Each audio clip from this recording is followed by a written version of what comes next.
تو سرکار کی اس حدیث نے بتلایا کہ نیکیاں کرو پر حسد نہ کرو ورنہ یہ کھا جائے گا۔ حسد کرتے ہیں لوگ، حسد نہ کریں زندگی میں، یہ آپ کے دل کو جلائے گا، یہ آپ کو تکلیف دے گا۔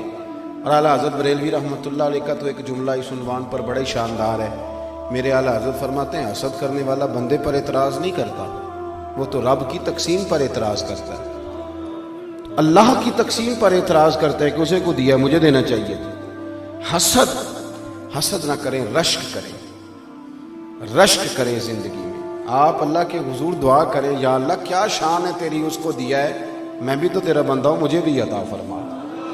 رشک کریں، اور رشک کا سبق دیا نبی پاک علیہ السلام۔ بخاری مسلم میں فرمایا دو لوگوں پر رشک کرو۔ رشک یا رسول اللہ کس پر؟ فرمایا ایک جسے اللہ مال دے، وہ صبح بھی اللہ کے رستے میں خیرات کرے، شام بھی اللہ کے رستے میں خیرات کرے، اور دوسرا وہ شخص جسے اللہ علم دے، قرآن کا علم دے، اور وہ صبح بھی لوگوں کو قرآن کا درس دے اور شام بھی لوگوں کو قرآن کا پیغام سنائے۔ رشک کریں، اپنی زندگی میں رشک کریں کہ یا اللہ تیرا کرم ہے نا، وہاں دیا ہے۔ دیکھیں نا حضرت عمر فاروق رضی اللہ تعالیٰ عنہ فرماتے ہیں کہ میں نے ساری زندگی کوشش کی کہ نیکیوں میں ابو بکر سے بڑھ جاؤں، پر مجھے رشک ہے کہ ان کا ہمیشہ پہلا ہی نمبر رہا، ان کا نمبر ہمیشہ رشک کرتے تھے، ہمیشہ رشک فرماتے تھے، اور اس رشک کے ساتھ ذکر کرتے تھے۔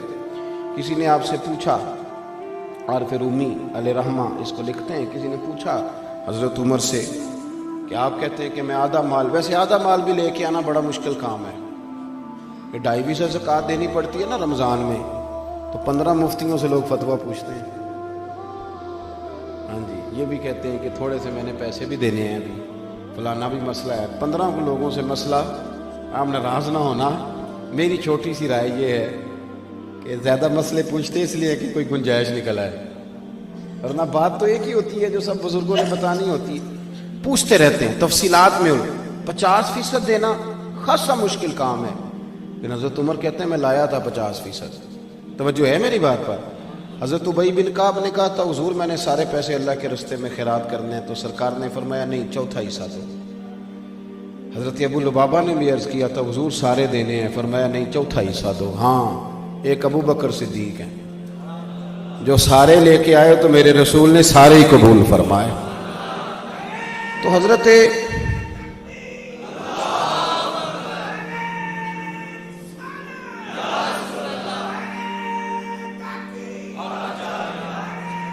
سنیں جی، حضرت ابو عمر فاروق سے لوگوں نے پوچھا کہ حضور آپ آدھا لے کے آئے، تو فرمانے لگے میں تو آدھا لایا تھا، ارادہ تھا کہ آج ابو بکر سے آگے نکلوں گا، پر وہ سارے لے آئے۔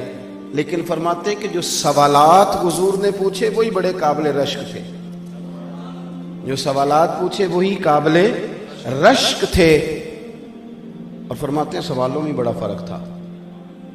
مجھ سے حضور نے پوچھا کیا لے کے آئے ہو، آپ نے غور کرنا ہے میری بات پر، کیا لے کے آئے ہو؟ تو میں نے کہا حضور آدھا لے آیا ہوں۔ مجھ سے پوچھا کیا لے کے آئے ہو، اور ابو بکر صدیق سے پوچھا گھر کیا چھوڑ کے آئے ہو؟ فرماتے ہیں ان سوالوں میں بڑا فرق تھا، اور پھر جواب دینے والے نے بھی جواب دیا حضور کی غلامی میں، تو یہ نہیں کہا حضور سارا لے آیا ہوں، یہ نہیں فرمایا میں کوئی لاوارث تو نہیں نا محبوب، میرا گھر بھرا ہوا ہے، گھر میں اللہ بھی چھوڑ آیا ہوں، اللہ کا رسول بھی چھوڑ آیا۔ رشک والی زندگی گزاریں، رشک والی، اس طرح تو پھر آپ لکیر کے فقیر ہو جائیں گے، پیٹتے رہیں گے فلانا آگے نکل گیا۔ حسد جینے نہیں دیتا، تکلیف میں ہمارے گھروں میں زیادہ جنگ حسد کی ہے۔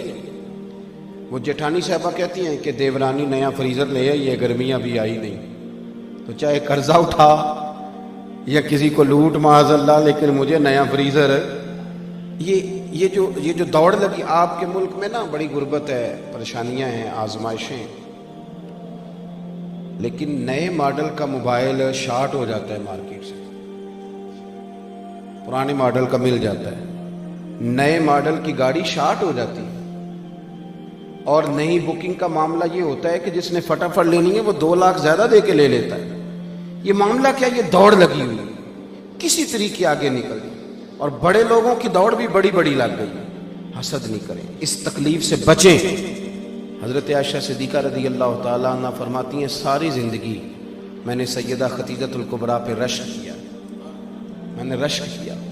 آپ فرماتی ہیں کنز الاموال میں روایت موجود ہے، فرماتی ہیں ایک بوڑھی عورت دوپہر کو آ گئی تھی، وہ سرکار کے آرام کا وقت تھا تو صحابہ نہیں آیا کرتے تھے، لیکن وہ بوڑھی آ گئی، اور جب وہ بوڑھی نے دروازے پہ دستک دی، پوچھا گیا کون ہے، اور جب وہ بولی تو حضور جلدی سے اٹھے چارپائی سے، سرکار نے اسے بٹھایا، کھانا کھلایا، اور کہتی ہیں وہ باتیں کرتی تو حضور گہری سوچ میں چلے جاتے، کبھی مسکراتے کبھی رو بھی دیتے۔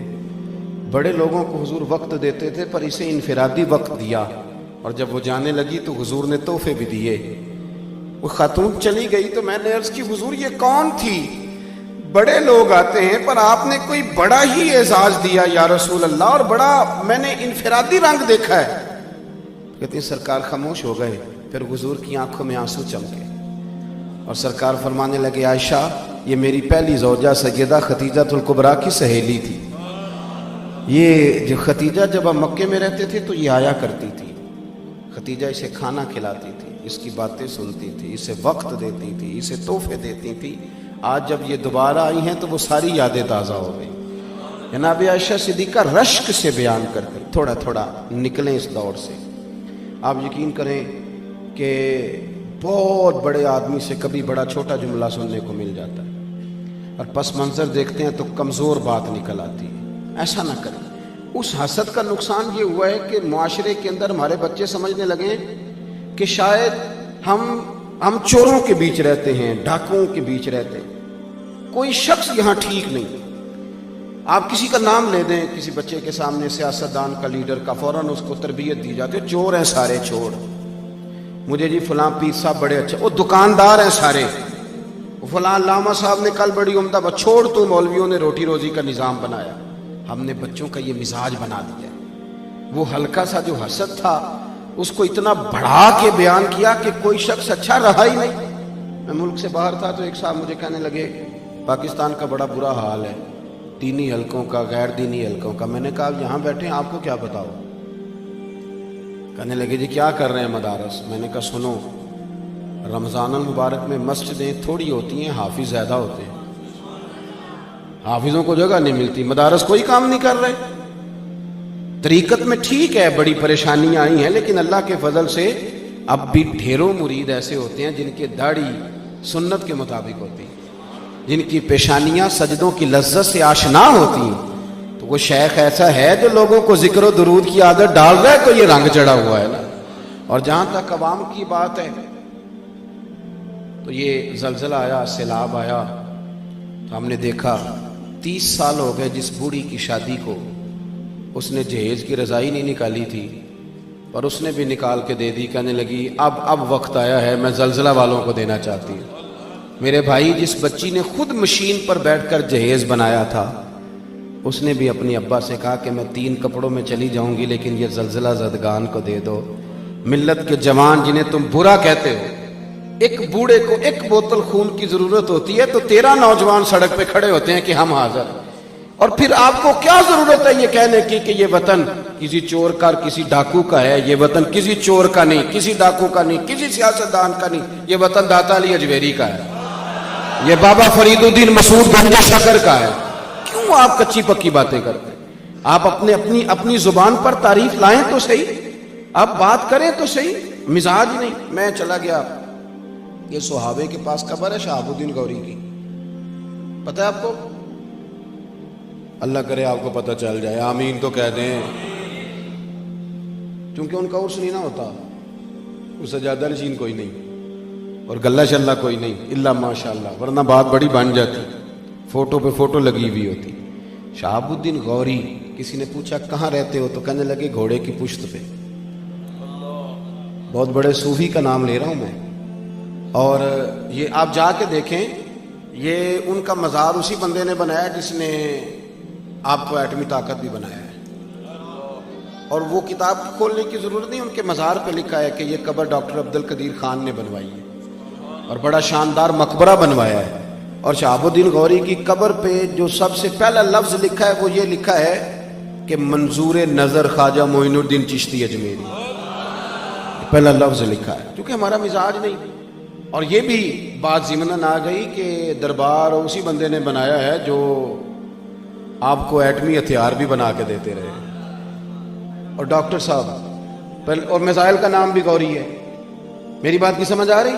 لیکن آخری شعر جو لکھا ہے ان کے لوہے مزار پر پڑھ کے میں تو رو پڑا۔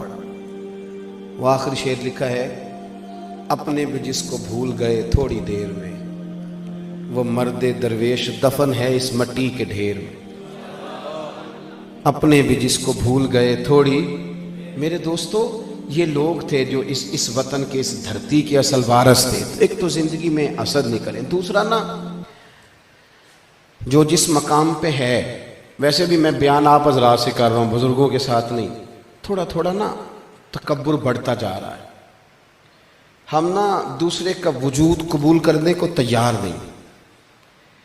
اس چیز نے اتنی شدت پیدا کی ہے، اتنی شدت۔ میں صبح 11 بجے سے لگا ہوں اسی کام، انسان ہے نا جی، تو اگر 12 گھنٹے، اب یہ 11 بجنے کو ہیں تو 12 گھنٹے ہو جائیں گے، ہمیں مسلسل چل رہے ہیں، اور ابھی اس کے بعد ایک وعدہ اور نبھانا ہے۔ لیکن اس کے باوجود روز 15-20 لوگ ناراض ہوتے ہیں ہم سے، کہتے ہیں تسی بڑے ہو گئے ہو۔ 15-20 اس کے باوجود، میری بات کی سمجھ آ رہی، قبول کرنے کو تیار نہیں۔ کوئی آ جاتا ہے نا، اگر آپ سے کوئی ڈاکٹر کسی وقت اس کو کسی عالم سے کام پڑ جاتا ہے تو اس کا ذہن بنا ہوا ہے کہ مولوی تو ویلے ہوتے ہیں، کام تو میں کرتا ہوں، مزاج بن جاتا ہے۔ شاید یہی مزاج میری طرح کے مولوی کا وکیل کے بارے میں ہے کہ تو فارغ آدمی، اس کو تو کوئی کام نہیں، یہ تو جاتا ہے چیمبر میں تو آ جاتا ہے۔